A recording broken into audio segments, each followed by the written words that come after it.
Sa aking pagtatanong, una po, nabanggit ng Pangulo yung patungkol sa accomplishment ng DAR. Kasama na nga po dito yung hindi ka pa pwedeng mag-retire. Ano po reaksyon nyo rito? Ah, Masaya at malungkot. Kasi yung hindi ka pa pwedeng mag-retire, naku, parang inulit na naman niya yung sinabi niya. Hindi pa tayo pwedeng magpahinga, sabi niya. Magpahinga tayo pag patay na tayo, sabi niya sa akin. Ah, well, masaya ako dahil siyempre ang ibig sabihin nun na siya ay nasisiyahan sa ginagawa natin, ano? At nararamdaman naman kasi ng mga tao na talagang tapat ang pagsisilbi natin sa kanila. Biro mo yung pagkatagal-tagal na hinihintay nilang lumabas ang titulo nila. Ang nakakapagtaka, bakit hindi inilabas agad? Kaya ngayon, nagagawa na namin yan.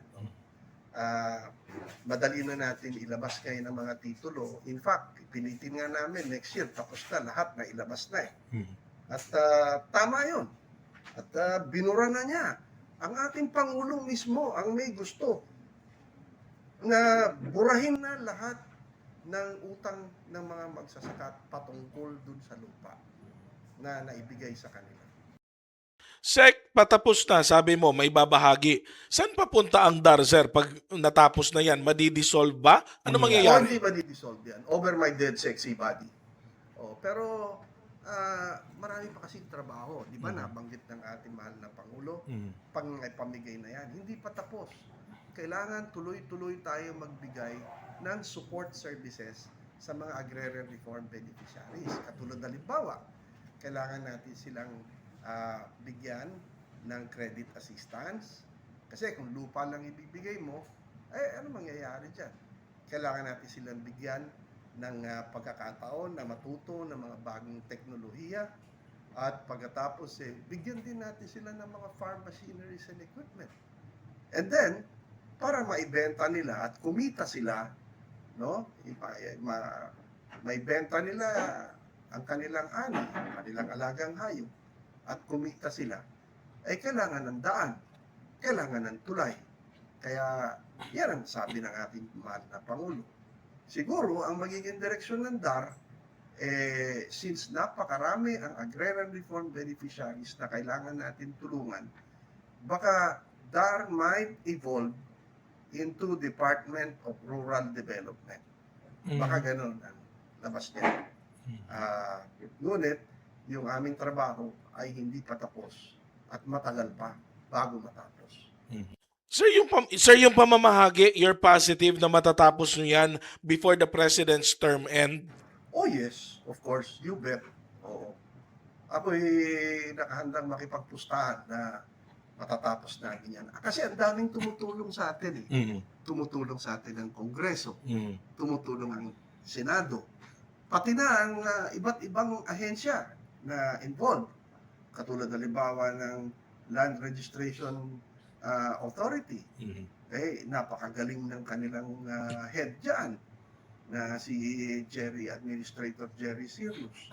Tumutulong silang lahat, ang DENR, pati mga local government units, pati mga agrarian reform, barangay agrarian reform cooperatives o communities. Lahat nagtutulungan kaya mabilis.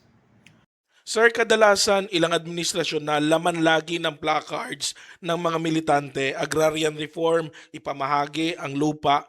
Anong sikreto ginawa mo pag upo, sir? Bakit nawala na yan? Dati nga, nagpipikit pa dyan sa office ng DAR, dyan nakatira sa labas ng Kasi DAR. pinapakinggan namin yung kanilang sinasabi. Siyempre, hanggang doon sa legal.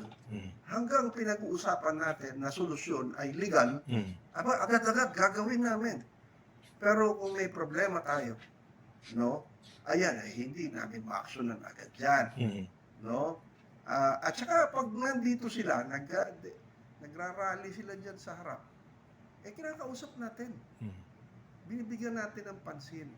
At minsan pa nga, pinapapasok natin dito sa gymnasium natin. At pinapamerienda natin sila, pinapakain natin sila. Ang importante, kapwa natin Pilipino yan. Kaya ang kanilang mga hinaing ang kanilang mga daing ay kailangan natin pakinggan at aksyonan. So at least nawala na siya na laging laman ng issue pagka may rally. Yun kasing laging laman, at least ngayon, under the administration of BBM and under your leadership, nawala na siya, parang hindi na siya black eye sa administrasyon. Hanggang ngayon naman, oo, wala tayong gagawa, hindi ba?